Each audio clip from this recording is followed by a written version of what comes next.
And we are live. Welcome in, ladies and gentlemen. I'm one of your co-hosts, Blake Ruffino. Alongside me is my counterpart, Notre Dame fan, and a happy man right now, Joe DeLeone. Good evening, good sir. How are you? I can't hear it. Oh, you can't? What do you mean you can't hear that? Oh, you're pretending you can't hear that. I was trying to play the Notre Dame fight. BS. It was the Notre Dame fight song. I swear to God, nobody can hear it. I swear to God. Oh, that's bullshit. StreamYard sucks. I couldn't be happier right now. Blake, I couldn't be happier right now. That is not just a win, but a handed victory. I don't give a shit if anyone wants to downplay what Notre Dame just did. We're going to dig into the performance just to let my fan feelings get out of the way and get it out of my system.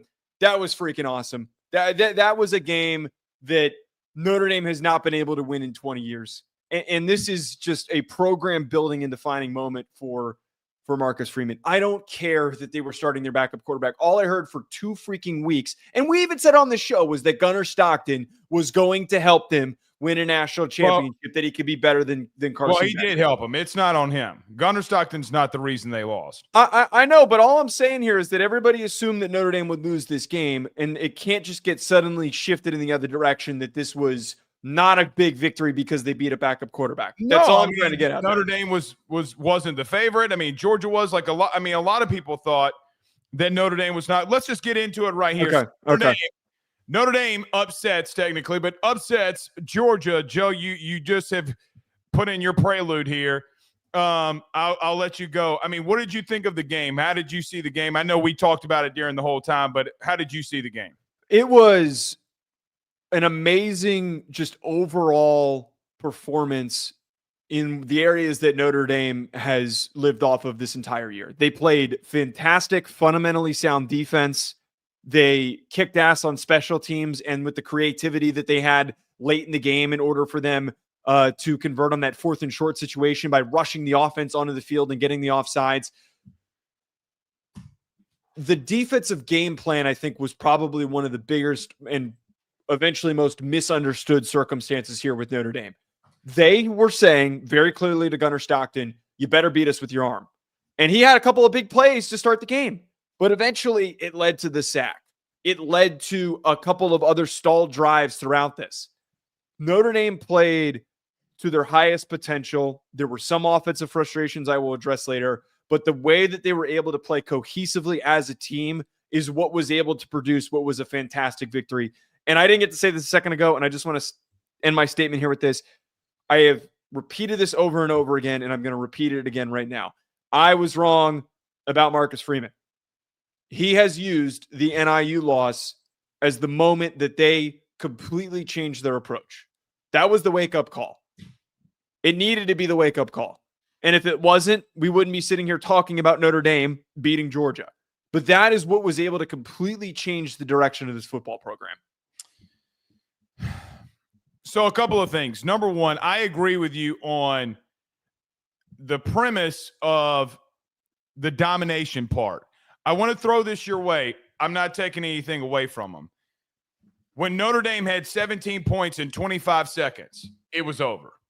Because you did not feel as if in this game that Georgia was going to be able to mount a lot of offense. It was very clear from the beginning, unless they got something going. Now, you talked about the offensive issues that you would get to later. I think we're going to be on the same page here.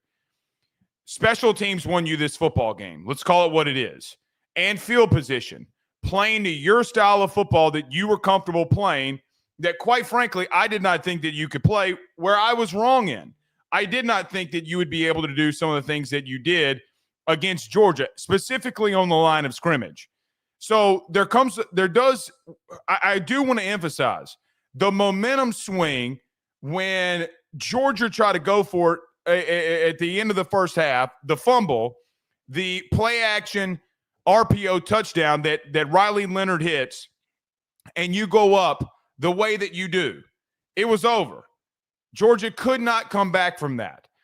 I do think, for what it's worth, outside of that, Georgia defensively stood up. There's a massive offensive problem at Georgia. This is not the first time that you and I have addressed this. We'll get to Georgia in a minute. But to talk about the winner, they dominated. From start to finish, they dominated. I think there was some leaky stuff where a better quarterback that has more cohesiveness, game experience, a little bit more accurate on third downs. Joe, he's 1 of 7 was Connor Stockton on third downs. It's not good enough. I mean, in critical, he did do enough. On critical downs, he didn't. His inexperience played against a really good defense here in the passing game. But I got to say this. I thought, and I know I saw you tweeting throughout that you didn't like what Denbrock was doing. Joe, Riley Leonard, all 3 conversions, passing the ball outside the one that he ran, okay, there at the end. I mean, I know he's not – the 90 yards seems low, but I marked every one of them down. He had 2 in the first quarter. He had 2 in the second quarter. 1 got called back. That is ball game. You converting when you need to convert. The old Notre Dame would not have been able to overcome in big play moments. They did today. That is what I'm trying to get at here. Every big play moment, I felt like during the game, Notre Dame was going to win it. Well, first of all, and I think a lot of our listeners are maybe unexpected by this, I appreciate that you're actually being congratulatory of Notre Dame. I think it could have been easy, and there's a lot of SEC fans. Playoff Blake is playoff Blake.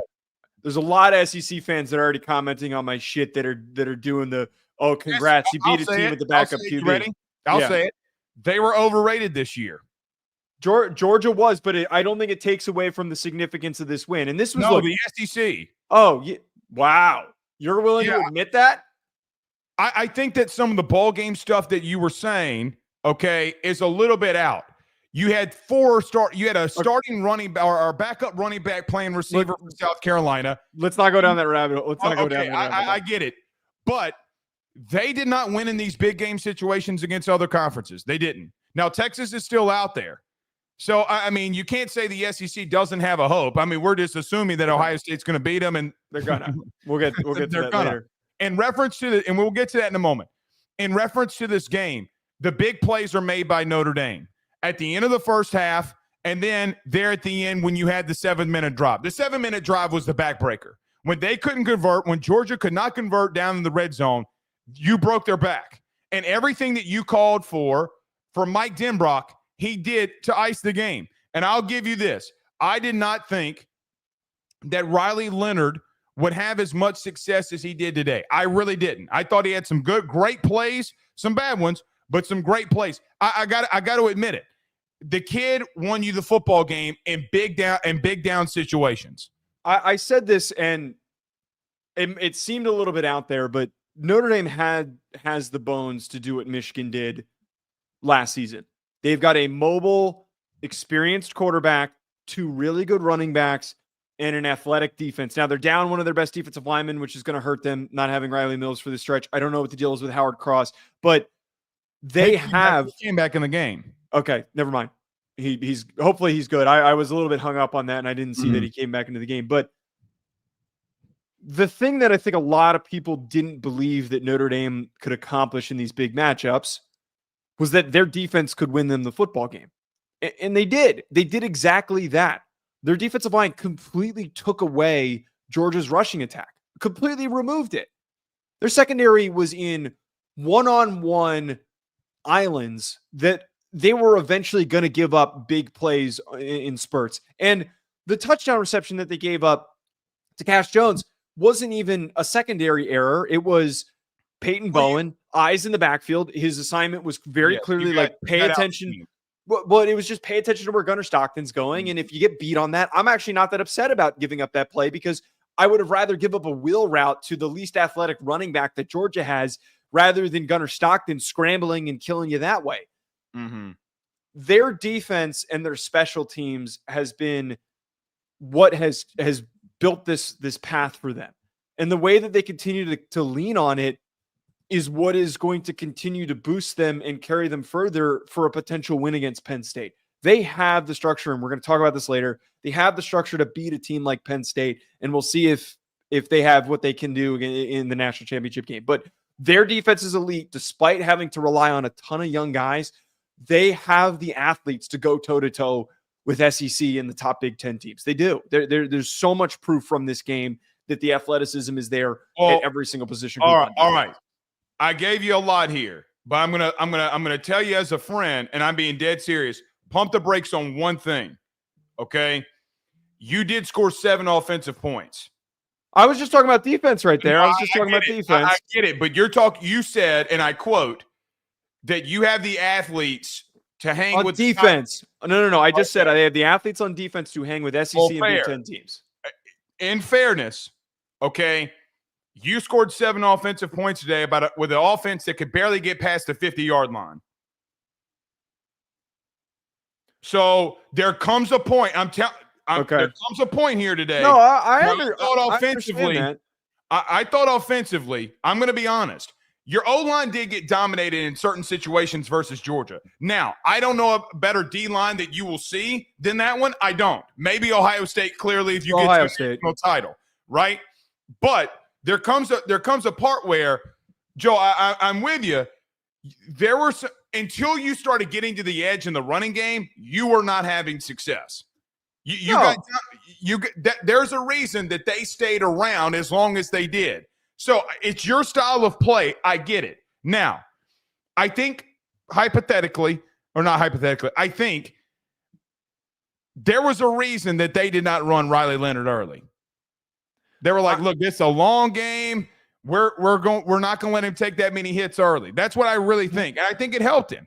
I also, Ryan Roberts, friend of the show, I was texting with him during the game, and his take was, I didn't completely agree with this, but he makes a good point that it was just general sequencing for the offense that they were trying to like free up the box and see if they could free up the box, because Georgia was doing what they did against Quinn Ewers. They were baiting and just telling him like, hey man, if you really think you can throw the ball, go ahead. And Denrock, it felt like he was taking that bait, but at the same time, he was trying to see if they could convert and have success there. I do agree with what you're saying that they didn't want to have to, run him 25 times. I think that with a few games remaining, we're not talking about a guy that's a sophomore and a player who clearly wants to leave it all out on the field. With the freaking way that he converted that 3rd and 7 with 5 minutes to go, where he jumped over a defensive back. I just think that like you have to early. You run him 5 times in the first quarter. Does he make that play? Is he too beat up? That's the question. I don't because I understand that he does run like that sometimes. I'm playing hypothetical. I'm just saying that. I know. On a strategy. He runs a little too recklessly at times where you kind of wonder, like, is he going to get himself hurt? And could that happen in the next 2 weeks? But the inverse of that is if you want to win freaking games, like you have to get the offense rolling a little bit earlier. I just didn't like how late it took them until like the 3rd quarter to start using him as a runner. Fair. I'll let me say this too, to your point. People will hate me on this. You're going to have to well, hold on. I think that they played a little too conservative in certain moments, though, offensively. Okay, let me explain. Number 20, the 3rd string running back. What's his name? Anais Williams. Okay. 3rd and 4, and you're throwing a screen route in the flat to your running back, and you're constantly trying to give it to your backs. I'm not saying it's a problem. Joe, receivers tonight for Notre Dame. Outside of Faison, Bo Collins a catch. Great House, 2 catches, 6 yards. The receiver issues have always been a problem, and it's one that I've constantly addressed. It's an issue. Well, it's a serious issue. It's a massive issue because, again, I'm just pointing out, Georgia, we haven't even gotten to Georgia yet. We need to get to them next. But Georgia defensively, let's not put past that they did some really good things. All right, in reference to Georgia, before we move on here, look, man, your floor is 11-3. I don't know what to tell you other than that. Was it a disappointing season for you? Yes, you had high hopes. Quarterback was coming back. He gets hurt. You bring in your backup, and the Stetson Bennett effect doesn't happen again. Okay, O-line has been an issue all year. That is just the truth. They cannot run the football, and they are not built to go back and throw the ball as many times as they need to with the receiving core that they have. That it's not an opinion anymore. If you're going to win with the style of play that you have at Georgia, you better be able to run the football and run it on anybody and everybody at any given moment. They couldn't all year. It's what ultimately got them beat 3 times. It's a simple fact. When you could not run the ball this year, you lost. Notre Dame, stay with me here. Notre Dame did exactly what Ole Miss did. I'm going to go back to this. Ole Miss did the same thing defensively when you look at structure in box, going man-to-man coverage in certain situations. You were right earlier when you said Gunnar Stockton beat us. Ole Miss did it to, God bless Carson Beck. Joe, I felt like I watched the same game twice. Now, there's a little bit more scoring in action and certain things because of Carson Beck, whatever. I felt like I watched the same game. The best defensive line in the country this year, as we talked about, was Ole Miss. Notre Dame, that is beat up and without Riley Mills, showed you they might be number 2 if it's not Ohio State. They dominated this Georgia offensive line all night long. You got to get better on your O-line, Georgia, and if you don't, nobody's going to save you. And this may be a little extreme. I wouldn't be surprised if Mike Bobo doesn't come back as the offensive coordinator, because it felt like, I don't know if there was anything wrong with the play calling, but it just feels like so many times this year offensively, the air was just taken out so quickly at the start of games. They have athletes at receiver. It just didn't feel like most of the year they were setting up those athletes to succeed. And the inability to find creative ways to run the football, when you do have decent guard play and you have decent offensive linemen, for there to be a lack of focus and attention to detail in rushing situations, I think is certainly a problem. And this is going to be a really aggressive take, and I said this on the Bleacher Report show that I did. Plain and simple, Kirby got outcoached by Marcus Freeman. He did, and that's an insane thing to say. It all comes like that 4th down play where he runs out the punt team, and then the offense back on field. Timeout. That was a critical moment. I don't know if he had any. He had all 3 timeouts. You're right. He did have all 3 timeouts. I mean, it's in the beginning of he had all 3 timeouts. He outcoached him. That's how this outcome turned out the way that it did. Is he had 2 weeks to prepare, and Marcus Freeman leaned on the momentum that this team had and was able to, in just tight situations, convert. That's what it was. You could make the argument, to defend Georgia a little bit here, you could make the argument that every coach that got a bye got out coached, besides maybe Kenny Dillingham. If that's the route that we're going. Well, Dillingham didn't have a bye. Yeah, he did. Arizona State had a bye. Oh, yeah. Wait, I'm an idiot. Yeah, he did have a bye. Yeah. How about this? No conference champion is in the playoff anymore. By the way, that's insane. You're going to have a first-time national championship coach now. Oh, and by the way, you're going to have the first black head coach to ever coach a national title game in college football. That's a very interesting point. Wow. Well, so this is not norm to anybody. Look, I'm taking a lot of shit in the comments. Good on them. Whatever. This is not the norm. Joe, a conference champion didn't win it. Oregon got blown out yesterday. We're going to talk about that next. Oregon got blown out. So, look, man, I'll just leave it here. Congrats to Notre Dame. You needed to prove it. I mean, in fairness, your own media corps is out here tweeting, go win a program definer. So let's not act as if that this wasn't a program definer. I get it is, but it was. All right. Let's get to it here. You want to go? We didn't even get time to really talk about this. We did a post-game show right after. Let's go to Oregon, Ohio State. Oh, we got to get the ad break in, though. Oh, yeah, shit. Yeah. All right. Let's get to our sponsors really quickly. We come right back. Everybody hit the like and share right now. Like, share, comment button, all that stuff. We'll be right back. We got a lot of people in the comments asking for super chats. Do you want super chats? Yeah, you want to hit them really quick? Elks says 3 of the Final 4 Midwest teams are still in. Ohio State put belt to ass. Part 3 coming next week versus Texas. All Ducks fans better not run away now. All SEC going 8-7 with 5 L's to the Big Ten.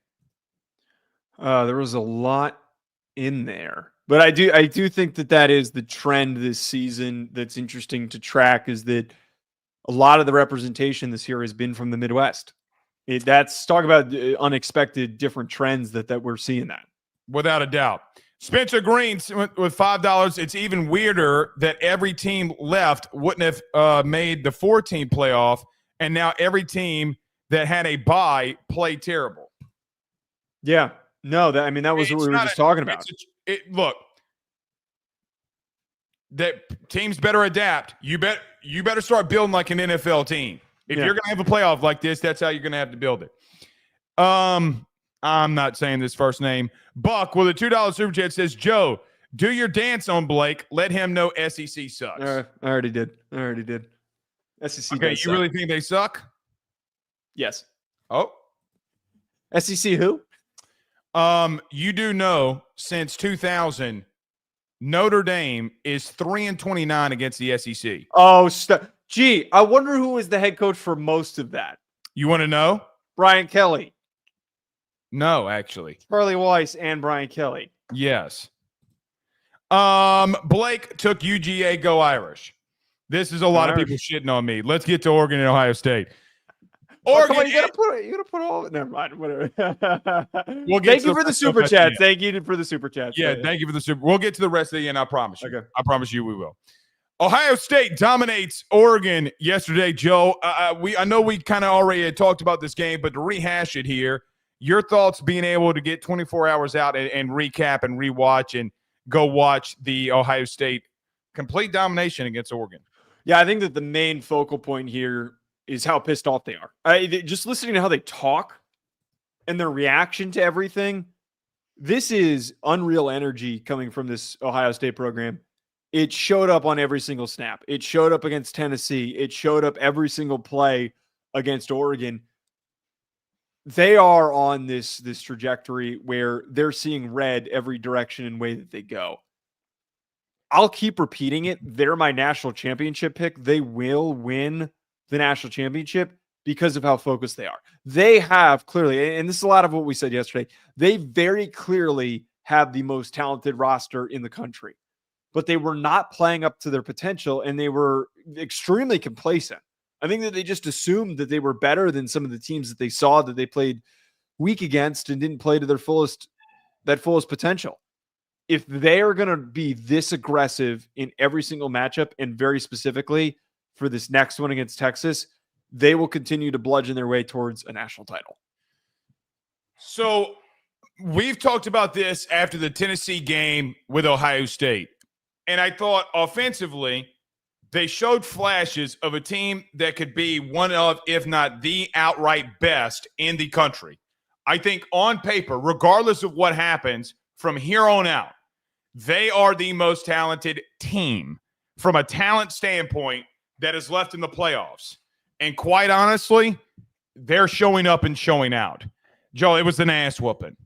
And I think we saw and had talked about Ohio State scratching the surface the way that they had been against Tennessee. I felt that they took another step.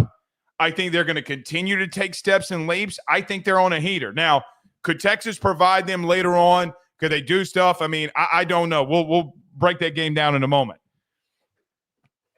Name one thing that Ohio State couldn't do in that first half. Name one thing that you thought that, like, hey, man, they're great here, they're great there, they're great everywhere. It's like a Dr. Seuss book. They're doing everything they need to do. Now, I do think that they took the gas off a little in the second half, but it was belt to ass from start to finish.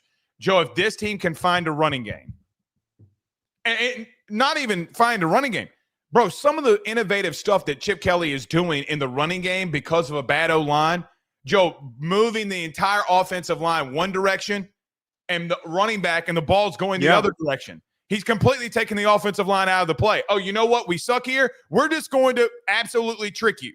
And that is the part where I look at this team and say to myself, Joe, if you do not watch out, I feel like that they're on a trajectory like you had talked about. Man, they can win this whole thing, man. They are that talented. To touch on what you just talked about, the biggest thing for Ohio State's success here going forward and what has sparked this current run is the way that the offensive play calling has been devised.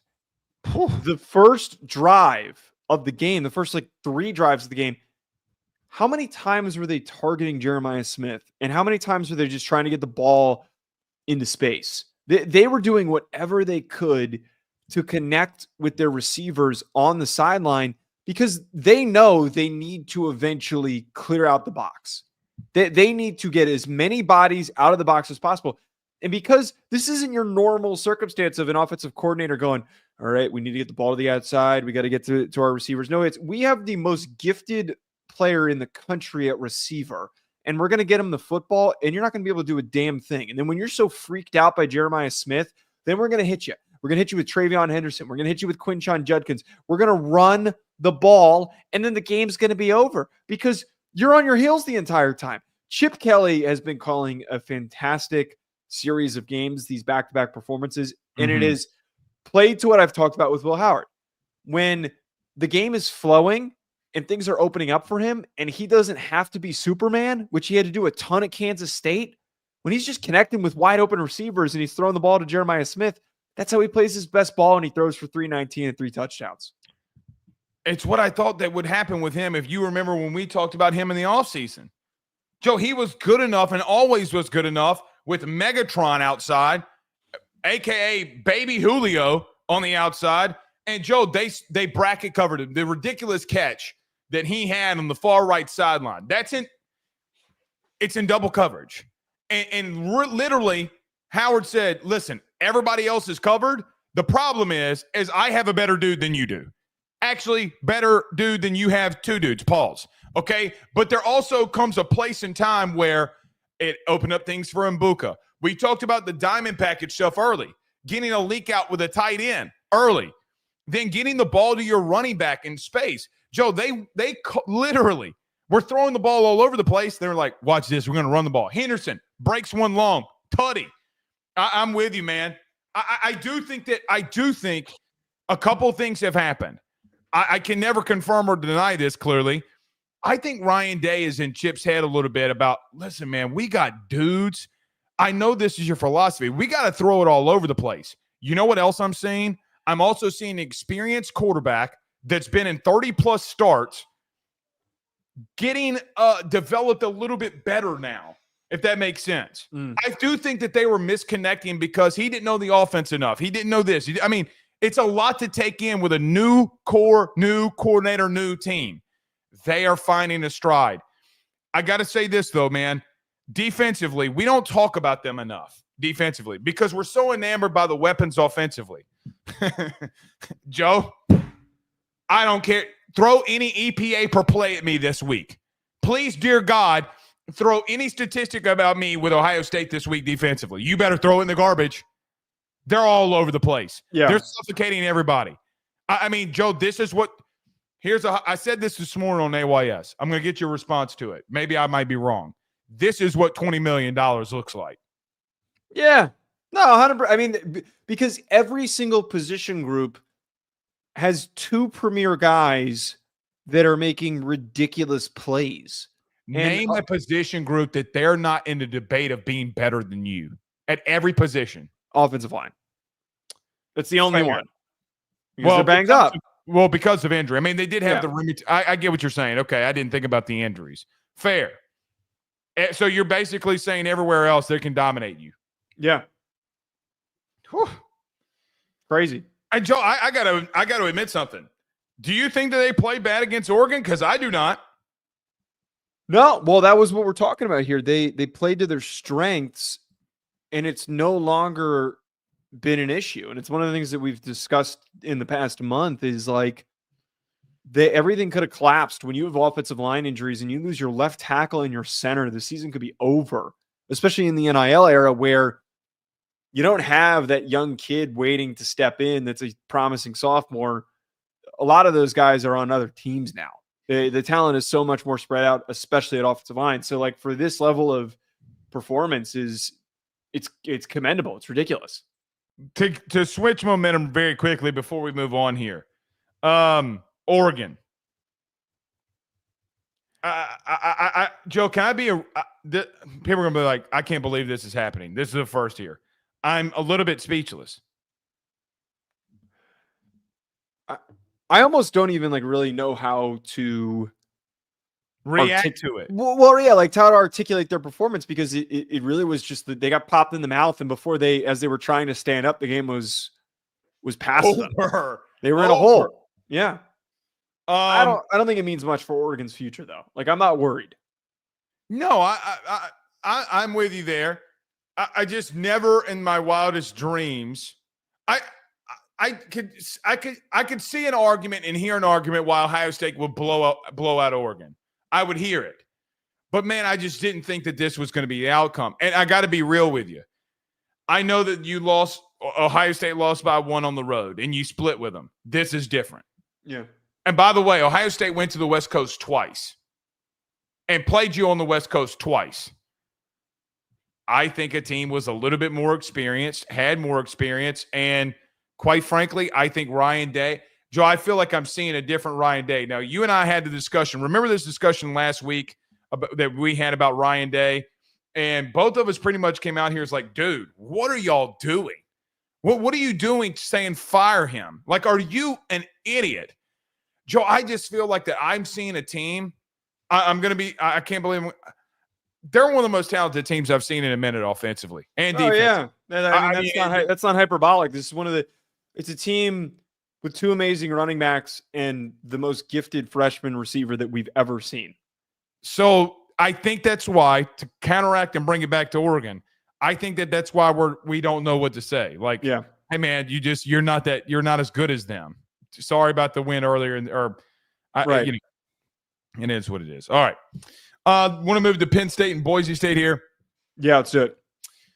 So a game, Joe, that happened on New Year's Eve, Penn State and Boise State. I know we've reacted and talked about this, but to recap it here, I guess I went back and watched the game again today. Your thoughts on Penn State, Boise? The only thing I would say is that, man, I feel like so much is being missed by Penn State on offense. But your thoughts and reactions of this game? Well, like the biggest thing has to go back to talking about their defensive performance because they were unreal. The level that they were swarming to the football, there is no better way that you could have played team defense. They went down Abdul Carter early. They were without him because of whatever injury he suffered. We'll see if he's available later on for the Notre Dame game. But to know what the assignment was, which was just don't let Ashton Genty break any tackles. If he gets 3 or 4 yards, we're fine with that. But if he breaks any tackles, we're screwed. And they didn't do that. To do it. Well, he still found a way to do it. A couple of times, but like they knew that was going to happen eventually. To not allow him to have multiple runs, which he's done all year long, was extremely critical. So their defense is amazing. It is justified in being talked up as a top 5 defense in the country, especially we saw the way that they played against Ohio State during the regular season. I just keep coming back to that their offense is very herky-jerky, inconsistent, up and down. It's hot and it's cold, and the receivers are just not talented enough for them to keep trying to throw the ball the way that they do. At least Notre Dame, I feel like, knows, hey, we don't really have those guys over the top that we're going to take shots often. We're just going to try and connect with guys over the middle, or we're going to throw screens to the outside, or we're going to try and phase on cutting across the field on a crossing route, whatever it is. You get with Penn State in that game just for whatever inexplicable reason that they thought that they had receivers that they don't have. They need to stop, man. They need to realize that the bread and butter is run the freaking ball with 2 of the most talented running backs in the country, and then eventually take quick shots down the field that are like 7, 8, 9-yard passing attempts to Tyler Warren, and that is how you're going to win games. Do you feel like that you've seen a team that's been trying to get game reps and try to do something that's outside the norm because they knew they were going to win regardless? I think that's. Does that make sense? Yeah, I know what you mean, but I don't love that. I don't love them doing that, though. I think that's kind of stupid. Well, here's you beat. Well, hold on. Here's my thought on that. Okay, my thought on that is, I literally saw you do it in your 3 biggest games. I saw you be completely different. Why are you different now? Is it because you're playing SMU and because you're playing Boise State that you think you can just get away with it? Right. I don't know. Maybe they're trying to find something. I don't know. Joe, after the Ohio State domination of Oregon, I got to take another look at Oregon defensively, right? Like, because Penn State if this is the performance that I'm going to get to Oregon in back-to-back weeks where they're letting that many points up, I don't know. They got to – you're right. I mean, there's no other way to slice this cake here. You better start giving it to your running backs. Joe, I got to be real with you. You better go a little bit bully ball. And you got to go play action. Aller's good enough. I'm not saying you can't. I just don't think outside of Tyler Warren you have weapons. I really, really don't. Joe, they're not getting separation. That's a big problem here. They are not getting much separation at all. Right. So you're not getting separation against SMU, who was that bad defensively in passing yards allowed, along with Boise State, Joe, who was right there with them. They faced the two worst passing defenses in the playoff from a statistical analysis standpoint. So I see you go out there and try to say, hey, man, this is the worst area that they have. We should be able to throw the football on you. They can't. You're going to face a very talented Notre Dame defense. You better be able to establish the running game and lean on them. That better be your approach. So in reference to this one, in reference to Boise, Joe, you're right. Defensively, they were good. I just don't know what to make of them offensively. I don't see a team that – I don't know if I can see a team that can win it here. Not if you're going to play like that on offense. I'm kind of curious how this does translate to the Orange Bowl against Notre Dame. But you're right. They are so out of the frame, I think, of knowing like what they can actually do to succeed on offense. They're like Notre Dame, though. Like they need to rely on their defense to keep them in games for eventually their offense to have big explosive plays. And a lot of Penn State's fans agree with us here is talking about of like, why can't they just be steady when they have the ability to overpower some teams with the way that they can run the ball? Kotelnicki's diversion and confusion approach works, but you can't be doing some of the things that you were doing in short area spots where you just need to line up and run the freaking ball. Like it's 3rd and 3, it's 3rd and 1. Just do that. Well, hold on. They're not checking out a play action on 3rd and 7 when they're sending the house. That's not talent issues. That's scheme issues. Yeah. Right. Well, that's what I'm saying here is that like I have lauded Kotelnicki for being a great offensive coordinator, and I just feel like he's getting in his own way at the current moment. Without a doubt. It's going to be interesting. Do you think that them having 3 days more rest than Notre Dame's a big deal? No. I mean, it's 3 days. Well, the teams that just had the most rest, all 4 of them just got beat. Exactly. Maybe getting in a rhythm. I don't know. Good season of Boise State. Joe, there's one thing I'm not giving up here. I'm not going to give up that these teams like. Yeah, I agree. Okay. All right, last one in the playoff before we get to a little preview here. Joe, Texas and Arizona State going to into overtime. A thriller, one of the best games I felt like I've seen in a long time. Cam Scatterbo, the first time in Chick-fil-A Peach Bowl history, a player that did not win, whose team did not win the game, is the MVP. I guess looking back now at Texas and Arizona State, your thoughts? Texas's inability, like we've said all year long, that Texas fans do not want to listen to and call us haters and that we're nitpicking. Their run game is a problem. It's what allowed Arizona State to get back into this game, Blake. They couldn't get any push with the interior of their offensive line. And I know that they're another team that's banged up with offensive line injuries, but to not be able to get any push late in the game where you just need to close the freaking thing out and you kept letting them get back into it, it was unbelievable. It is such a huge issue for them that it is going to catch up to them against Ohio State 1,000%. I can't find a way to look at that game as a good win. And I saw some Texas fans comment like, well, don't you guys always say that good teams find ways to win? That's not an example of that. Good teams finding ways to win when they're playing bad is you go down early and you scrap your way back into it and then you win the game, or it's a dogfight back and forth. You had, after the first 2 drives, the opportunity to blow out Arizona State and the game to be over. But because you couldn't run the ball, you allowed them to hang in it the entirety of the game.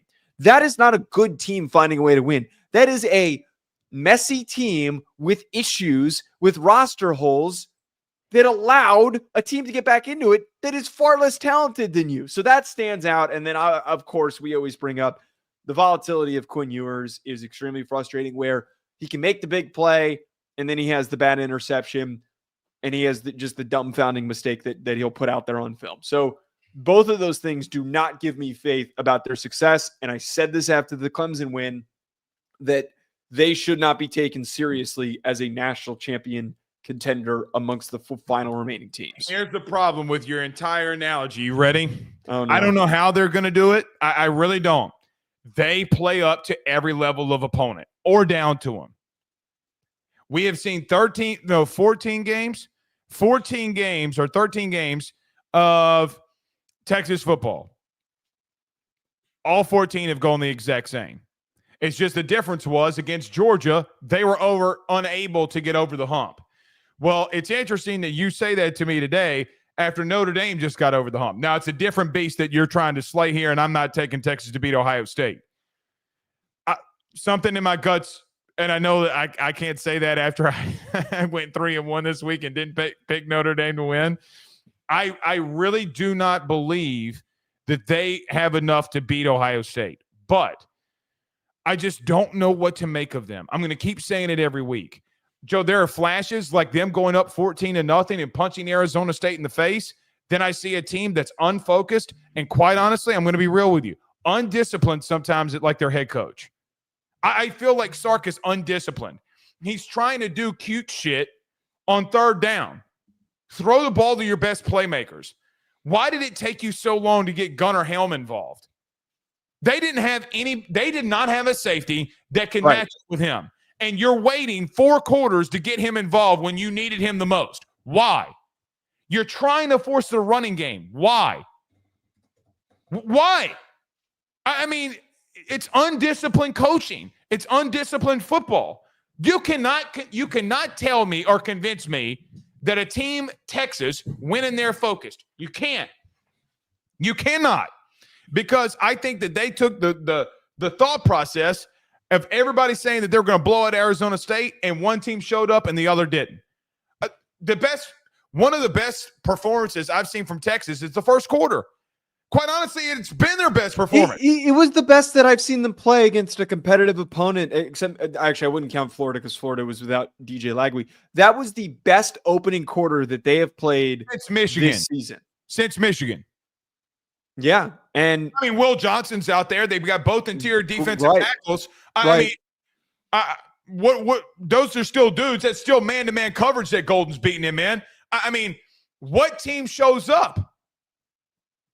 Is it the undisciplined one? Now, look, they're banged up, and I'm not predicting that game. We'll do that in just a minute. We'll actually talk about that game next. Cam Scatterboo, though, Joe, you couldn't stop the one thing that you knew that they would do. You couldn't do it. It is undisciplined football. I don't care how far they get in this playoff run. I don't care. They play up to their opponent. They play down to their opponent. It's just the truth. If they beat Ohio State, I would care, because that would be a significant bounce back. Like if they beat Ohio State, that's like a whoa. Okay, all right, they're legit now. But I don't think that's happening. I don't think it's happening either. I do think Texas, for what it's worth, can present Ohio State problems. Yes. That front seven can present them problems without a doubt. Do you want to jump into talking about that game? All right. Well, into it. Well, hold on. I want to say one thing about Arizona State. I said this yesterday. I'm going to continue to repeat myself. I'm buying every ounce of stock in Kenny Dillingham. Every ounce. I listen. I don't think he's going to have a player like Cam Scatterboo. I don't know if they're going to get to the playoff again. That man coached his ass off. Absolutely.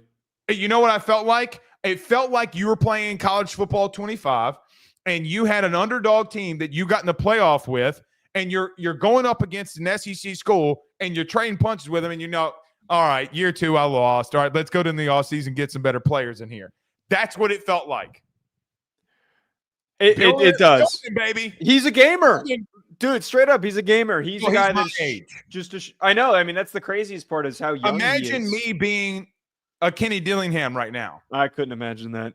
Well, that's why he goes berserk on the sidelines. That's like what, bro. He is literally one of the bros. He is literally one of us. He's just a dude who loves ball, man.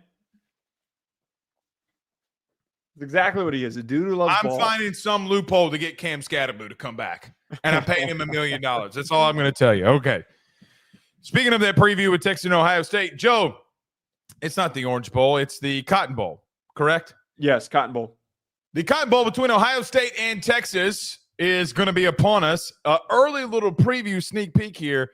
Joe, as both teams just coming off of victories, Texas is in overtime, and the domination Ohio State put on the Oregon Ducks. So previewing this one a little bit, how do you see this one kind of playing out? Ohio State is going to kick the shit out of Texas. Ohio State, the way that they're playing, how focused and locked in that they are, is too much for Texas. And I see that what we just talked about, that their inability to stay focused and to finish in certain areas is what will catch up to them. They are not. Oregon couldn't run the ball. And Oregon had a good offensive line and good running backs, way better than the rushing attack that Texas has right now. They couldn't move the ball against Ohio State. Plain and simple, I feel very strongly knowing this matchup. This is a bad matchup for Texas.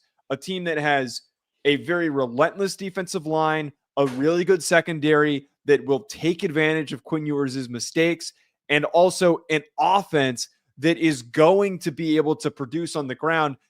And you don't have the corners that are big enough and strong enough to be able to stop Jeremiah Smith. You just don't. There is a path in a world where Texas plays close in this game, maybe wins it, but they're going to need their defensive line to completely feast on that banged up Ohio State offensive line. And I just don't see that happening. I don't, because the same game plan that Ohio State just used against Oregon works against Texas. And if this gets as quickly picked up as just, fast as they're able to pick up steam, as we saw in the Rose Bowl, game's going to be over in the first quarter, just like it was against Oregon. I'm going to say it every week. I don't know how they're going to do it. I have no clue. But I know they play up to every level of opponent. I'm going to keep saying it until I'm proven wrong. And maybe they can't. I think you're right about Ohio State. To get to them, Joe, I'm dead serious. I feel like I'm seeing an offense that has not hit their full potential. Really, I do. I have no idea how Texas slows them down. Maybe you can contain them, make some big plays. You're going to have to be locked in. One thing that's interesting for me here, this is basically a home game for Texas. I know ticket allotment, all that kind of stuff. This is Ohio State is going on the road here, right? They have going to be going to the West Coast. Now they're going down south to deep down South Texas. I wonder how fatigue could play here with both of these teams. I think that's an interesting factor here for me. But here's the problem that I would have if I am Texas at the current moment, and where I think Ohio State can dominate. Joe, Texas cannot run the football. As much as we're talking about Ohio State's banged up offensive line, we should be saying the same thing for Texas. We should be saying the same thing. There is a world, though, where we have seen Texas offensively do some really good things with really good athletes. We just saw that in Georgia. Now, Georgia lost tonight, so everybody's going to be like, oh, what do you mean? Georgia sucks. They got 3 losses. The SEC's overrated, whatever. Malachi Starks doesn't suck. Those corners don't suck. That D-line for Georgia doesn't suck, okay? So there also comes a part where I've seen Texas have spurts and moments and in situations, okay, where they have been able to show that they have athletes and dudes. Their O-line is banged up and they can't run the football. And God forbid if you can't run the football on this team. They will feast on you too. They will get you in third and long situations. And quite frankly, Quinn Ewers is turnover prone. In big moments and big situations, you can count on whether it's his fault or not his fault. Quinn Ewers is going to find a way, mirror from the manna from heaven. It's going to come down. He's going to throw a pick. His fault or not his fault. That is how Texas has been doing. Joe, they're undisciplined. Now, I'm not going to go as far as you to say that it's a blowout. I'm not going to do that during these Final Four games. I refuse to do it. What I will say is, I don't know that there's an area, though, that Texas is better than Ohio State. You brought up offensive line. I'm taking Ohio State's O-line right now. From what I've seen, I don't know if I do that. Oh, you got a team that can't run the ball on Arizona State. They're beat up. They have 2 injuries just the same as Ohio State does. So, I mean, you got guys coming in and shuffling in and out of their offensive line. All I'm saying to that where I'm pausing, I think that Ohio State's offensive line is going to give up more pressures than what Oregon did. Just because Texas has a very fast, they have better linebackers than what Oregon has. What are you going to do with their deeper Hill, D-line? Colin Simmons, number 8, Trey Moore.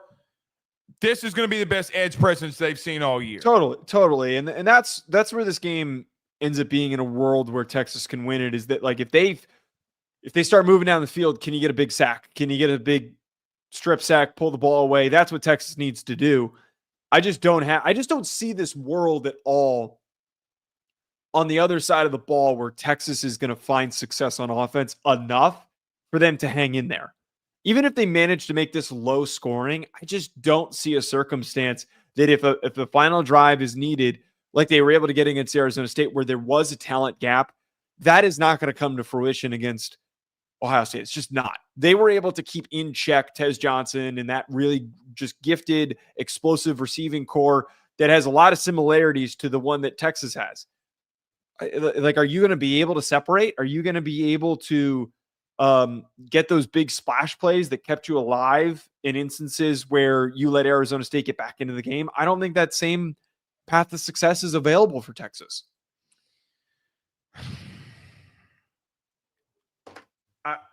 Why do I have pause?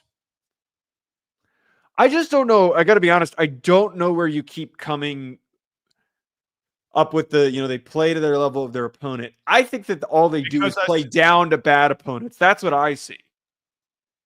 So they played to the level of their opponent. They don't. But who have they played up to? Because they played shit against Georgia both times. Well, no, they didn't. They dominated Georgia in the first half. The problem is they are undisciplined and they continued. So they have one good half of football. Again, they have one good half of football against the best team that they saw. That's not enough for me to feel like that they're going to find a way to make where do they go to make this thing close is where we got to talk about. I don't see it. I know that Michigan got better, and this isn't not even close to being a parallel. I think Michigan was their best game. If that team shows up that dominated in moments and times against really good defensive linemen, Joe, I don't give a shit what you say. Michigan was second in the country in run defense this year. So we can come out here and talk all we want to, okay, about how Michigan was 8-5 or whatever we want to. They couldn't move the ball on offense. That's just the truth. Defensively, they're still a top 10 unit. They dominated them. Regardless of what you want to say, what do you mean they didn't play up or down to the level of their opponent? Joe, Diego Pavia goes down, and they're playing around with Vandy. They play around with their wait. That's not what I was. That's exactly what I'm saying. I just don't see an example this season where they have played up to like I don't. What have they done this year where they have an example of where they? Carson Beck is Georgia a different team with or without Carson Beck? Yes or no? Yes. Okay, I think we're getting stunted in the sense of how good they were or better they were with him versus what we saw tonight in the kid in his first start. Just being honest. I have a lot of pause to come in here and say a team's going to blow them out. Maybe they do. Maybe Ohio State, they have the talent to do it. It's at least a 10-point victory. At the bare minimum, they cover. Well, that's not a blowout. I understand that, but it's still 10 points isn't a blowout. I know. Okay, I get that. I'm saying there's no way that they win by less than 10. Okay, fair. All right, last one here before we wrap up. Joe, the Orange Bowl, Notre Dame and Penn State. Notre Dame coming off a very impressive win versus Georgia. Penn State coming off a win against Boise State. Your thoughts going into the game as we wrap up here with Boise and with Penn State and Notre Dame. Knowing what we just saw, I think paints a really good picture for how Notre Dame beats Penn State. Going up against a team that has weaker receiver talent than what Georgia has, Notre Dame is going to be able to win on the outside against those receivers one-on-one. They're going to be able to load the box. They're going to be able to send pressure on Drew Allar, Xavier Watts, Adon Schuler. They're going to be able to do what they've done all year long, which is create turnovers at that safety position. I just think that Notre Dame's defense, that this is another really good spot for them. This of the remaining teams, this is a really, really good spot for them to take advantage of a really underperforming receiving group for Penn State. Now, where I draw some pause and where Notre Dame can have their own problems, there's a lot of similarities that could be devised from what we can talk about here for how good Notre Dame's defense is.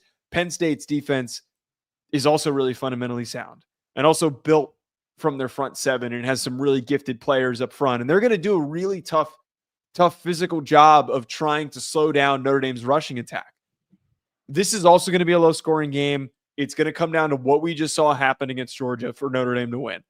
They need to get a short field. They need to get a special teams play. They need to get 2+ turnovers. That's how they win. And they need Riley Leonard to be an impactful playmaker as a runner.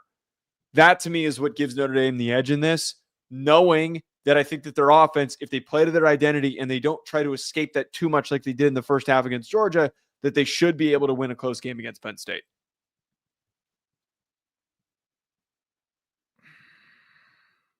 I think this is so evenly matched, man. I really do. It's evenly matched in the sense of that I feel like at times and moments I've seen an offense that has sputtered in moments, can't convert in the red zone, or has situations or issues.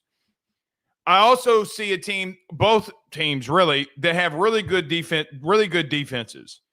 I see two head coaches that have caught criticism in big game situations until they started winning some or being competitive more in some of these big games. And Marcus is just coming off of a massive win. You called it the biggest win in Notre Dame in 30 years earlier. Joe, this is going to come down to game plan. I just think you're too evenly matched. I don't know which way to go here.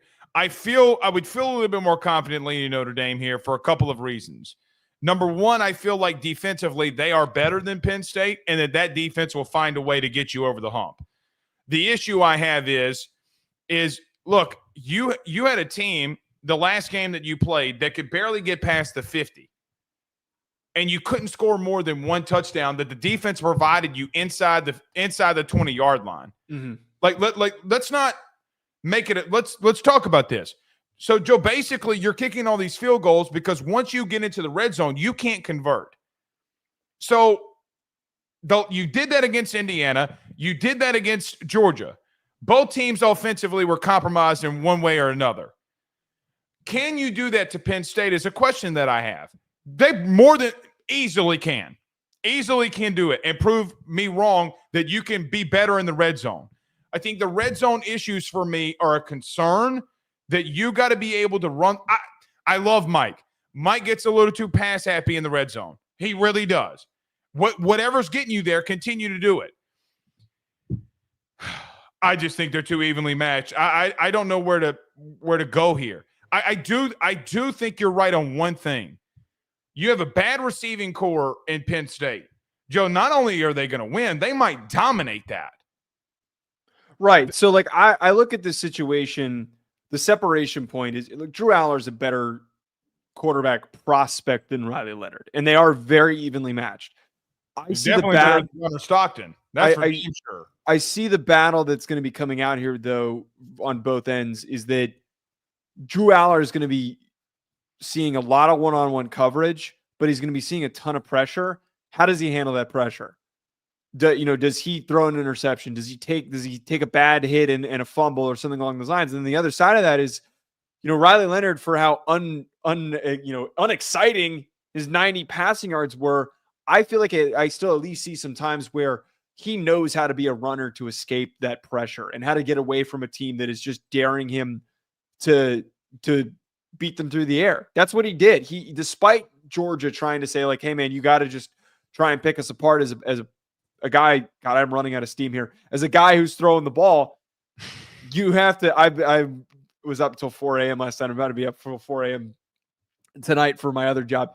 All I'm saying is that Riley Leonard has the play style, I think, to survive a matchup like this, where Drew Outlar, as good as he is and he can be, and is probably going to go on to be a first-round pick, just isn't there yet from a decision-making standpoint.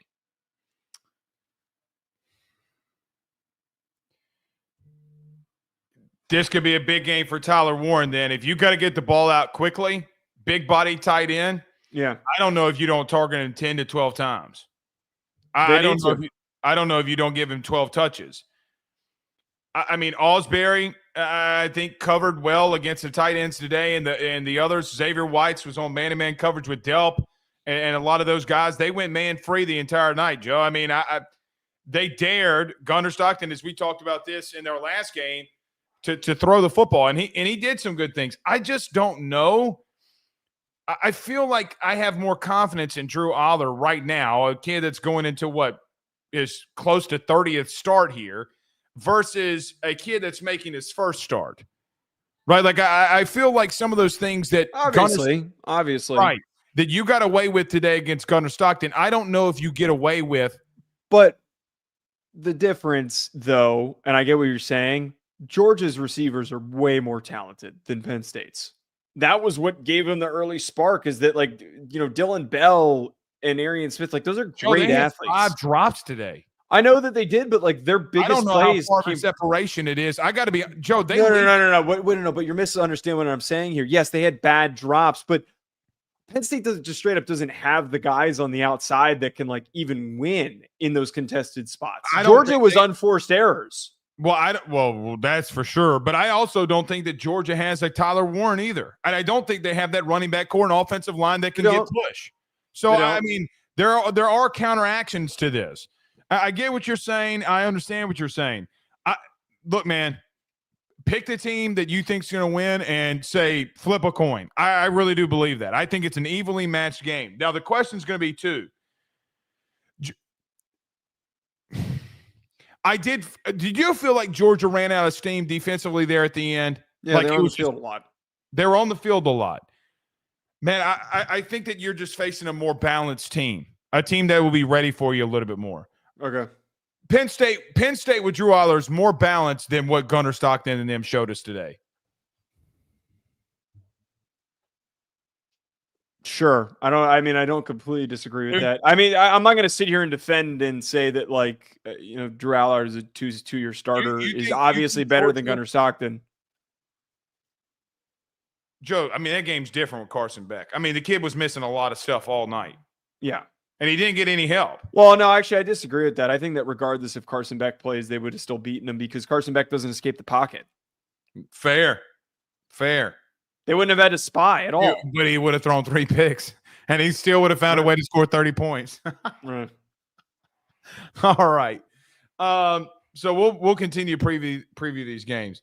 I got to get to these 3. JP says, down goes the SEC. What happened, Blake? Irish or win? Y'all aren't even in the conference, and you're talking about conference? Yeah, we made the right decision not being in a conference. Did you see that Notre Dame made more money by not being in a conference than if they had to share with the Big Ten or the SEC? I don't know. I'm just saying. The counteract to that is, in fairness, when teams are playing ranked opponents, you got to play Army and Navy. Okay, again, we've been over this. Notre Dame typically aggressively schedules competitive schedules. That's fair. That doesn't matter. This was an unexpected year. It doesn't matter. The reality of it is that the perception is perceived that when, hey, I'm going on the road to Texas A&M, or hey, what y'all did, okay, or that's probably a bad. Hey, I'm going on the road to Bryant-Denny. Hey, I'm going on the road to Happy Valley. It's a difference of going to those situations versus playing Army and Navy, and you know that. I don't disagree with that. Okay, Georgia Tech and the Georgia Dome. They won't even let them play in the Mercedes-Benz Stadium. It's different, brother. It's different. The SEC did not show up this year, that's for sure. Beef stick, time to push that poo in, Blake. SEC and bowl games basically all took a dump except Vandy and Texas. What about LSU? Y'all played Baylor. Come on.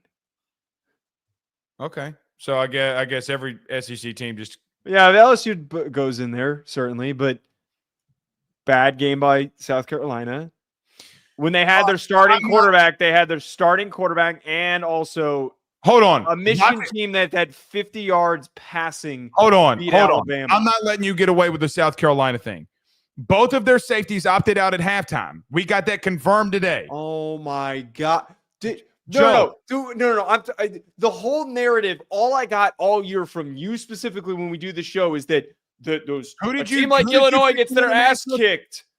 It doesn't. The whole perception is that the talent on a team like South Carolina is supposed to be their so talent's great. not there. They have a. They still had Lenora Sellers and Nick Harbor and Dylan Stewart. They had a fourth-string running back at their slot receiver. They talked about it all game. What are you talking about? You literally had who's supposed to be this up-and-coming star in Lenora Sellers and Nick Harbor and Dylan Stewart, all these premier guys that some of the best young players in their positions have played in the game. The SEC interception leader did not play, and you're coming in here and justifying a bowl game?